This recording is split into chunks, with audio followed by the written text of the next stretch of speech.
Matthew 7:7. Ask and you will receive. Search and you will find.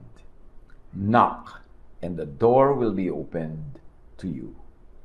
Ang Panginoong Jesus ang may sabi. Luke 11:9. So I tell you to ask and you will receive. Search and you will find. Knock and the door will be opened to you. Again, ang Panginoong Jesus ang may sabi. Ang pamagat ng ating pag-aaral, ask to receive. Huwag lang ask ng ask. Ask with results. Ask to receive. Now, how to ask? How do you ask to receive? How do we ask for results and with results? To ask means to search, means to knock, which in practical life means to think of it, to think it into realization. Meron kang gusto, meron kang gustong hingin, meron kang gustong hanapin, meron kang gustong ikatok, ilapit, meron kang gustong isipin. Think of it. Think it into realization. Kasi magkakatumbas yan. When you ask, you are thinking. When you are thinking, you are asking. Ang hindi nare-realize at na-appreciate ng marami, pagka iniisip mo, prayer yun. Kahit hindi mo lagyan ng amen sa dulo, prayer yun pag pumasok na sa isip mo. Lalo pag ginagawa mo, pag habit mo, lahat yan prayer. Kaya pwedeng mag-pray without ceasing. By always thinking of it, by working on it, by living in it and by it, you're actually praying for it. So, how do you ask to receive? Think to ask. Because as we have said, thinking is asking. Sa quantum physics, may mga equivalents yan. Yung observer effect na tinatawag. The act of observing changes the object being observed. Pag kami na-measure mo, tinitingnan, iniisip, inaayos, nire-rearrange mo yan. Binabago mo yan. Pinapangyari mo ang gusto mo mangyari. Now, sa quantum physics, meron din tinatawag na, binanggit na nga natin, na observation, measuring, expecting, and predicting an outcome. Yung predicting na yan, pwedeng prediction by thought, pero also by action. Yung gusto mong i-predict na marami kang kakainin, di naghahanda ka ng pagkain. Gusto mong i-predict na magkakaroon ng masayang okasyon, inihahanda mo yung bahay mo o yung lugar, yung venue, para maging masaya ang magaganap doon. Observation din yon. And there's such a thing called quantum tunneling. It's a phenomenon wherein a particle can tunnel or pass through a barrier that it should not be able to pass. Na pag lagi mong pinagtuunan, lagi mong iniisip, lagi mong ikinasa, lagi mong hiningi, ikinatok, inilapit, kahit sa simula'y parang imposibleng maganap, ito ay magaganap. So parallel yung mga katuruan ni Jesus at maraming ideyas in quantum physics. Sa pagpapatuloy ng ating Luke 11:9-13, verse 10, sabi pa rin ni Jesus, everyone who asks will receive. Everyone who searches will find. And the door will be opened to everyone who knocks. Ang tanong, bakit po nag-ask naman ako? Hindi ako nagre-receive. Nagsa-search naman ako, hindi ko matagpuan. Kumakatok naman ako, hindi ako pinagbubuksan. Well, itanong natin, who receives daw? Everyone who asks. In other words, everyone who thinks, who observes, who tunnels, receives. Matthew 21:22. If you believe, you will receive whatever you ask for in prayer. If you believe, you will receive whatever you ask for by praying, thinking, observing, tunneling, by doing. So gusto mo humingi ng bunga ng halaman, you ask by doing. Magtatanim ka, didiligan mo, aalagaan mo yung tanim mo, at lalabas yung bunga niyan under normal and usual circumstances, of course. So, doing is asking. Thinking of it is asking. At tinatawag sa quantum physics na observation and tunneling. Matthew 8:13, then Jesus said to the centurion, yung humihingi ng kagalingan para sa kanyang katulong, go, let it be done just as you believed it would. And his servant was healed at that moment. Nasa bahay kasi ng centurion, yung Roman official, yung kanyang katulong na may sakit, lumapit siya kay Jesus at sabi ni Jesus, o sige, pumunta tayo sa bahay mo, pagagalingin ko. Sabi ng centurion, sundalo po ako, opisyal ako, pag inutusan ko yung mga tauhan ko, sumusunod naman. So, hindi nyo na kailangan pumunta sa bahay ko. Iutos nyo lang. Sa pamamagitan ng inyong kapangyarihan na gumaling siya, susundin kayo ng kalikasan at gagaling siya. So, naniniwala yung centurion. Pero anong ginawa niya sa paniniwala niya na makakapagpagaling si Jesus? Paano siya nag-ask, nag-seek, nag-knock? Pumunta muna siya kay Jesus. Lumabas siya ng bahay at inilapit niya, idinulog yung sitwasyon ng kanyang katulong. Asking yun. Hindi pwedeng ask ka lang ng asa salita, sa bibig, sa bunganga. May aksyon. At yung asking niya, may aksyon. Lumabas siya ng bahay, pumunta siya kay Jesus. At dahil naniniwala siya kay Jesus, sobrang paniniwala at tamang paniniwala kay Jesus. Nung sinabi ni Jesus na, sige, punta tayo sa bahay mo, pag-agalingin natin yung katulong, sabi niya, hindi niyo na po kailangan gawin yun. Makapangyarihan kayo, kahit dito lang, sabihin yung gumaling siya, gagaling na siya . So, meron talaga siyang napakatibay na paniniwala. And he operationalized that faith by not insisting na pumunta pa si Jesus sa bahay niya. Just say the word, then it will happen. At dahil naniniwala siya, ipinahayag niya yung paniniwala niya, di gumaling nga ang kanyang katulong. Mark 9:23, nung sinabi nung mga lumalapit na naman kay Jesus, if you can heal us. Sabi ni Jesus, if I can, said Jesus, everything is possible for one who believes.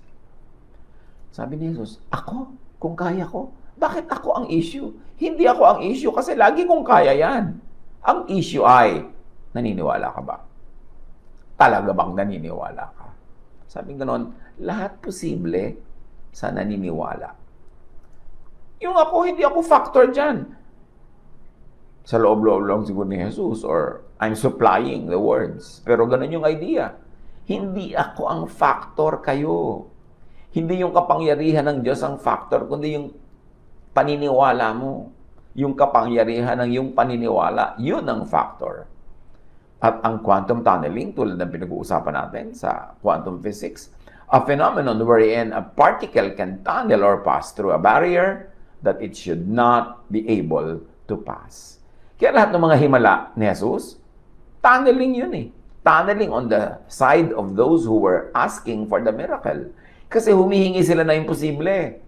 Naniniwala sila na posible yung, dapat sana yung posible, tumataya sila doon. Inilalagay nila yung kanilang oras, panahon sa paniniwalang mangyayari yon at nangyayari nga because everything is possible for one who believes. Yung observation sa quantum physics, observation causes the system to collapse into a single outcome out of the many possible outcomes. Sa quantum physics, sinasabi na maraming pwedeng mangyari sa isang bagay, sa isang kaganapan, maraming posibilidad yan, marami. Pwede kang mahulog, pwede kang lumundag, pwede kang humiga, pwede kang hindi mahulog, pwede kang kung ano-ano mangyari. Pero, kung anong hingin mo, kung anong paniwalaan mo, kung saan ka tumaya o bumakas, kung saan ka maglagay ng buhay mo, ng iyong time, talent, and treasure, yun ang magaganap. Kaya mahalaga yung participation noong recipient at ng kanyang faith. May superposition idea sa quantum physics. All possibilities exist at the same time. Sa buhay mo, pwede kang mamatay ngayon, pwede kang mabuhay ng mahaba, pwede kang mabuhay ng maiksi, pwede kang ganito't ganyan. To collapse the system to a particular outcome or possibility, information that relates to that outcome or possibility must be extracted by the observer. So maraming posibilidad, maraming pwedeng mangyari. Pero depende sa iyong pag-iisip, pagkilos, paggalaw, paniniwala, paghingi, pananalig. Yun ang magdedetermine kung alin sa maraming pwedeng mangyari ang siyang mangyayari. Halimbawa, nag-aral ka sa isang school na progressive yung curriculum, yung may mga promotion, yung may mga lumulundag-lundag ka ng grade pagka magaling ka. Pagpasok mo, maraming possibilities, maraming pwedeng outcome.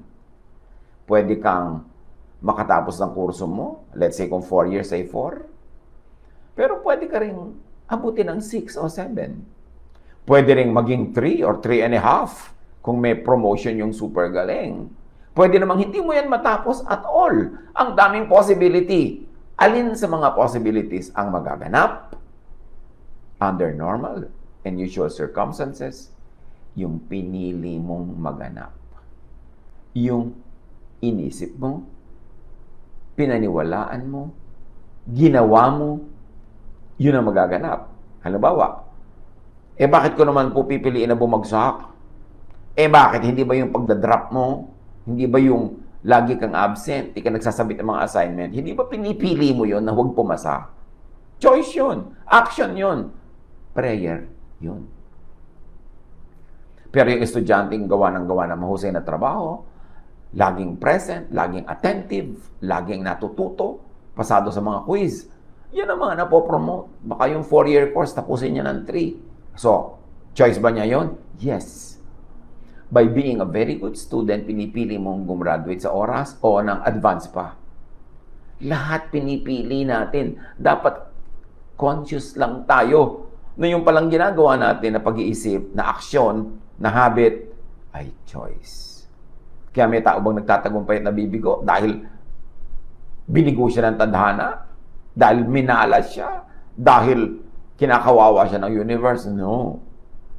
Maraming steps, thoughts, habits, actions ang tuloy-tuloy na ginawa na actually in the direction of pagpili ng tagumpay o ng kabiguan. Yung dating mahal na mahal ka, nobya mo, pinakasalan ka, mahal na mahal ka, tapos after 12 years, hindi ka na mahal? Well, maaring ikaw ang pumili na mawala ang pagmamahal niya. Lagi kang nandadaya, lagi kang nag-cheat, lagi kang nagsisinungaling, pabaya, hindi ka thoughtful, hindi ka mapagbigay, hindi ka mapagparaya, hindi ka malambing. Lahat ng ginagawa mo na ganon, choices yon para matanggal ang pag-ibig niya sa'yo. Ganon din sa part ng babae. Bakit mahal na mahal ka ng lalaking ito after a while? Hindi ka na mahal. May mga ginawa ka na mga steps that choices mo na leading to mabura yung pag-ibig niya sa'yo. O kung minsan, hindi ikaw ang gumawa, pero siya ang gumawa, nadamay ka. Kasi gano'n ang partnership, nadadamay ka sa choices ng partner mo. Pero hindi pwedeng biniktima kayo ng tadhana. Choice nyo yan. Kaya mahalaga, conscious tayo sa choices that we make. Luke 11, and this time verse 11 to 13. Which of you, fathers, would give your hungry child a snake if the child asked for a fish? Which one of you would give your child a scorpion if the child asked for an egg? As bad as you are, you still know how to give good gifts to your children. But your heavenly Father is even more ready to give the Holy Spirit to anyone who asks. So, ang tinutukoy dito ni Jesus, kahit nga kayong mga parents sa imperfect, makasalanan, masama sa kapwa, ang buti-buti nyo sa anak nyo. Lalo naman ang Diyos natin sa langit, na ang buti-buti sa mga tao. So, pagka hindi kayo tumatanggap ng kabutihan, hindi Diyos ang may kasalanan nun. Hindi kayo humihingi ng kabutihan. Or ang hinihingi nyo, yung magka-windang-windang ang buhay nyo. Sasabihin mo, bakit naman ako hihingi na magka-windang-windang ang buhay ko? Estudyante, lagi ka ng absent, hindi ba yan ang prayer mo na bumagsak ka? Trabahador na laging absent, laging late, laging reklamo, walang sinasubmit na magandang trabaho. Di ba prayer mo yan na matanggal ka? Prayer yan. Because thought and action, they are both prayers. So, who gives good gifts? The giver is the Heavenly Father. Kaya mo bang ubusin ang ibibigay ng Ama sa langit? No way. The amount of blessings you receive is not limited by God's capacity to give. It is defined, limited, or expanded by your capacity to receive, to believe, to ask. Matthew 6:6. When you pray, sabi ni Jesus, go into your room, close the door, and pray to your Father who is unseen. Then your Father who sees what is done in secret will reward you. Tapos sabi pa ng Matthew 6:8, do not be like them, for your Father knows what you need before you ask Him. So magpray ka daw in private and ask God in secret. And God who sees in secret will reward you. Now, one very tantalizing definition of asking in secret is not asking by words, especially not asking by words in public, but asking by thought and action. Yung thought, secret yun eh. Walang ibang nakakaalam nun, kundi kayo lang ng Ama. Pero ang lagi mong iniisip ay maging mahusay, maging mabuti, mabless, magpasalamat. E di, nagpe-pray ka in secret. Tapos gumagawa ka pa in secret. Hindi mo laging inihahayag, hindi mo laging pinapakita, pero lagi kang nagsisikap, lagi kang gumagawa ng tama, nagtatanim, eh di aani ka. Because your Father who is in secret will reward you. Kaya mabuting maunawa natin kung ano talagang kahulugan ng prayer eh. Yung iba, ask with words. No. Your Father knows what you need before you ask Him. So yung desire mo, yung need mo na nasa yung mind, hindi mo na kailangang i-verbalize, lumabas pa sa bibig mo para pumasok sa mind ng Diyos as sound waves at i-decode niya, gawin niya uling words para kanya maintindihan. No, mind to mind, spirit to spirit. We are one with God all the time. So, sabi nga, even before words come out of my mouth, you already know. Even before I ask, you already answer. Kasi alam ng Diyos. So, huwag magsayang ng oras sa kahihingi verbally. Humingi ka through thought, through action, through habit, and believe. And it will happen. Sabi ni Jesus, if I can, it's not me, it's you, it's your faith. Anyone who has faith will make it happen. Sana maintindihan natin yan. Para ma-operationalize natin kahit 25%. Kasi talagang kumisan, zero na ang operationalization yan eh. Puro paniniwala lang sa salita, sa bukadura, pero sa action, wala. Gawin nating practice na manalig. And expect. Yan din ang itinuturo ng quantum physics.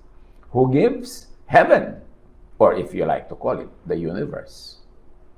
Mark 5:27-29. When she heard about Jesus, yung babaeng ginudugo ng 12 years at hindi gumagaling, she came up behind him in the crowd and touched his cloak.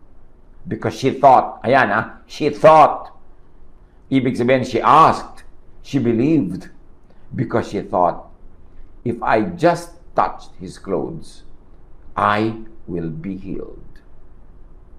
So, hindi lang siya naniniwala na pag nahipo niya, gagaling siya, may action siya. Hinipo niya.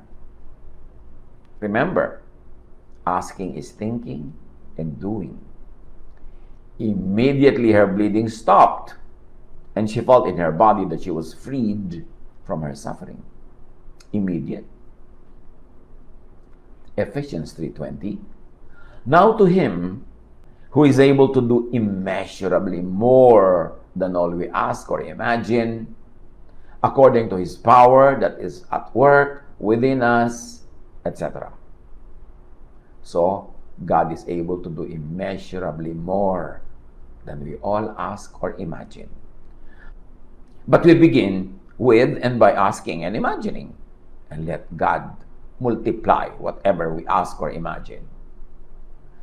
Now, yung universe na pinag-uusapan natin, or heaven, or creation, the economy of God, sa quantum physics may tinatawag na superposition.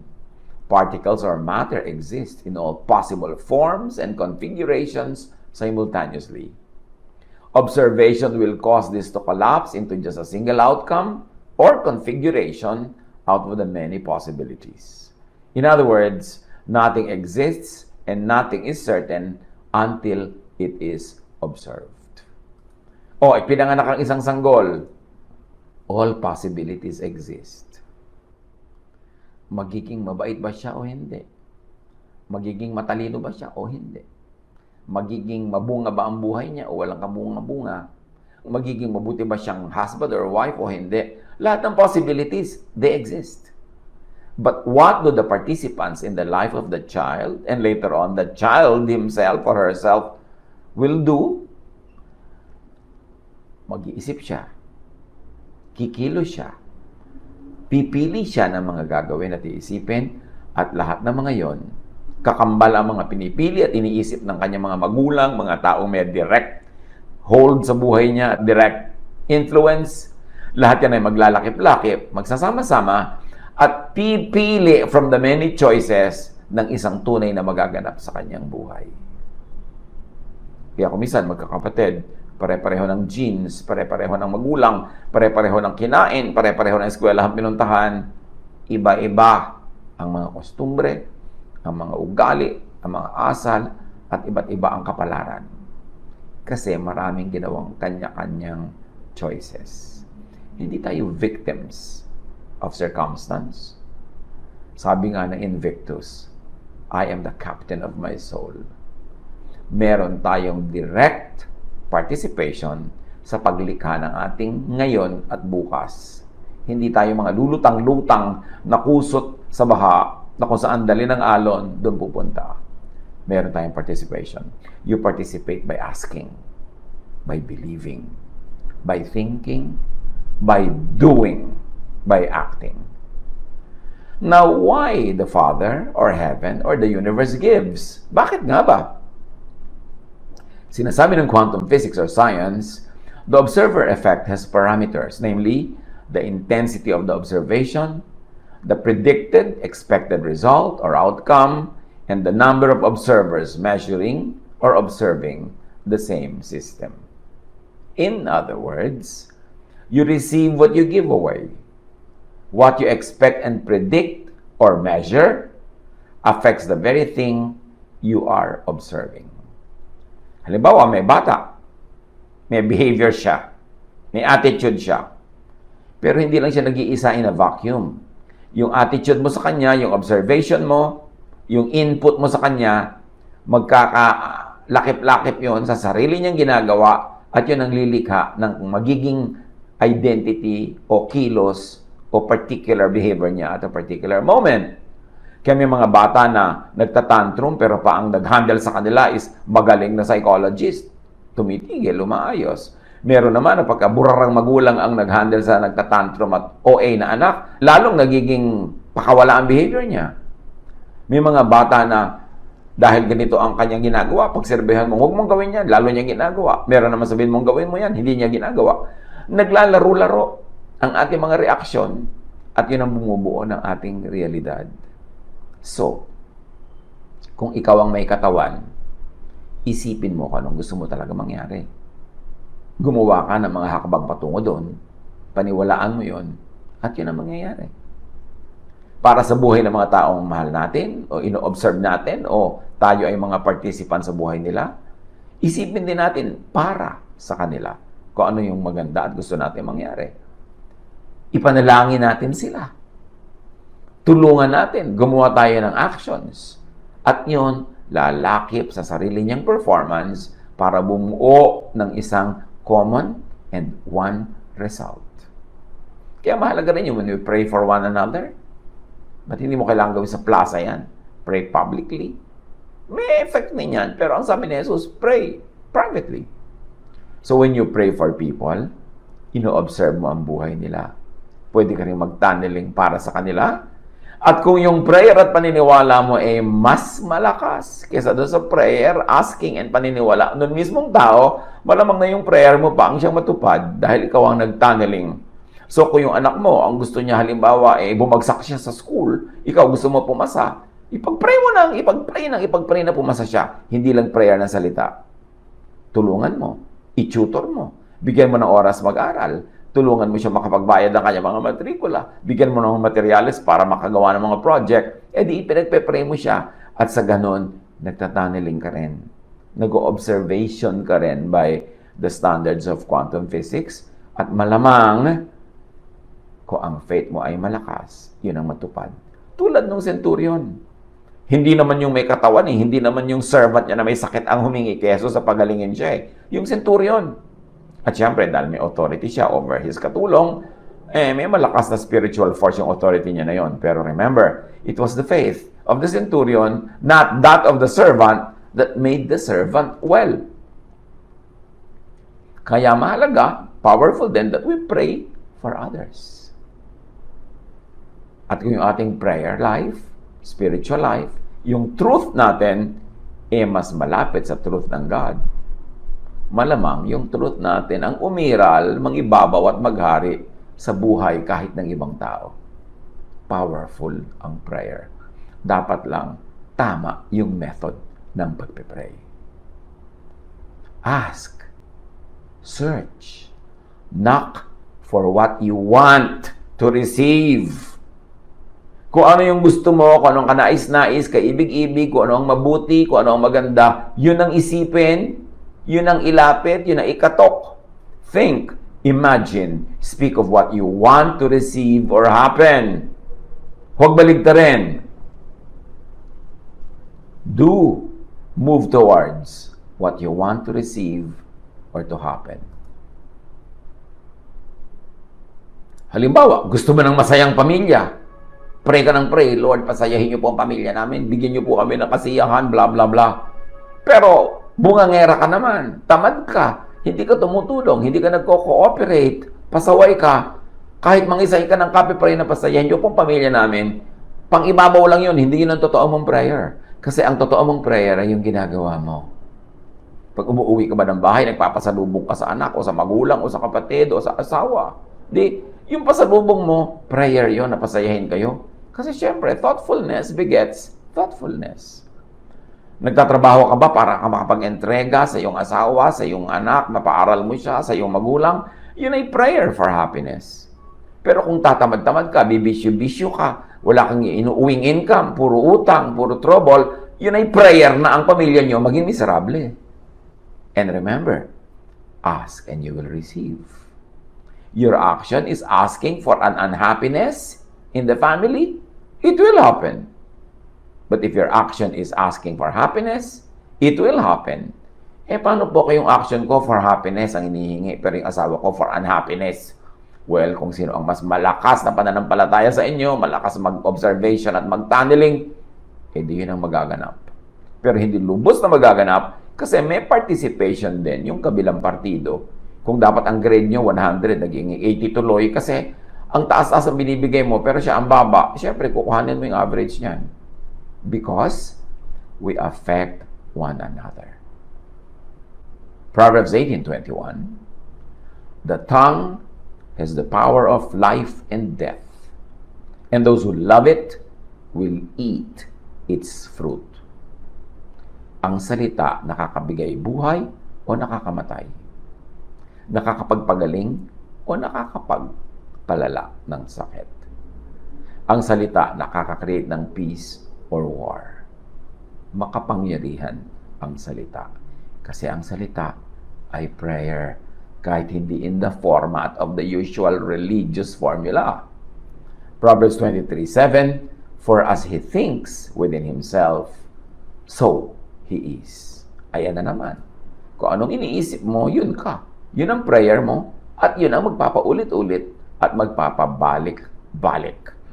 Kung negative thinker ka, puro negative ang mangyayari sa buhay mo. Kung positive thinker ka, malamang puro positive ang mangyayari sa iyo. Kung hindi man 100% positive, kasi may nag-iisip din para sa iyo ng negative, nakaka-affect din yun.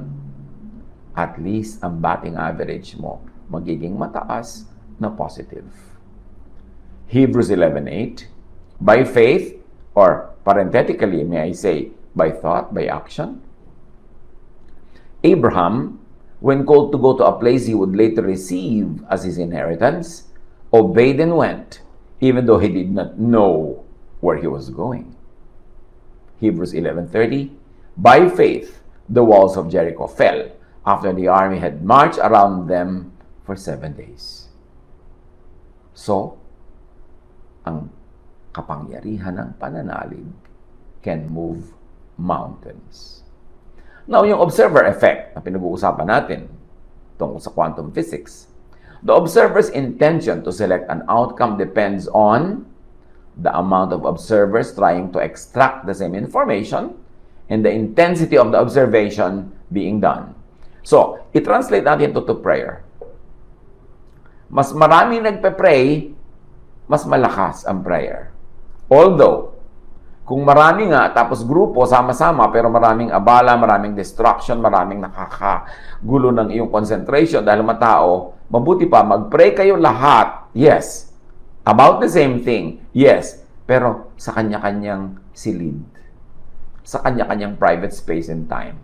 Ganon din ang effect nun. Baka mas powerful pa. Kasi walang abala.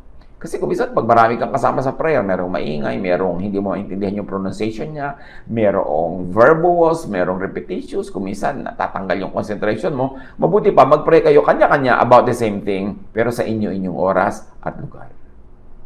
The intensity of the observation being done affects the subject. Sa reverse, sa kabaligtaran, do not think of, do not imagine, do not speak of what you do not want. Yung ayaw mong umulan dahil may picnic kayo, tapos sabi, uy, baka umulan, ako, baka umulan, ayan, uulan na nga. Matutupad yun. Because words are powerful. Remember, it is the power of life or death. Yung ang anak ko, baka naman mahulog, baka maaksidente, baka masaktan. Bakit yun ang sinasabi mo? Huwag mong sabihin yung ayaw mo mangyari. Ang sabihin mo, yung gusto mong mangyari. Proverbs 4:23-27, be very careful about what you think. Your thoughts run your life. Kaya yung suspetyoso, madalas yung suspicious nyo nagiging totoo. Yung wala kang ginawa kundi pag-isipan ng masama yung asawa mo, yung anak mo, yung magulang mo, kaibigan mo, kapartner mo sa trabaho, di yun na matutupad kasi prayer mo yun eh. Iniisip mo, ini-prayer. The observer's intention, prediction, and expectation collapses into a definite state and selects one possibility from all possibilities. So, all said, bless. Do not curse with your thoughts. Bless, do not curse with your words. Bless, do not curse with your actions. Kung anong ibig, kung anong mabuti, kaibig-ibig, maganda, matapat, totoo, tunay, think about such things. Pray about such things. Do such things. Because your prayer is powerful and effective. God bless us all.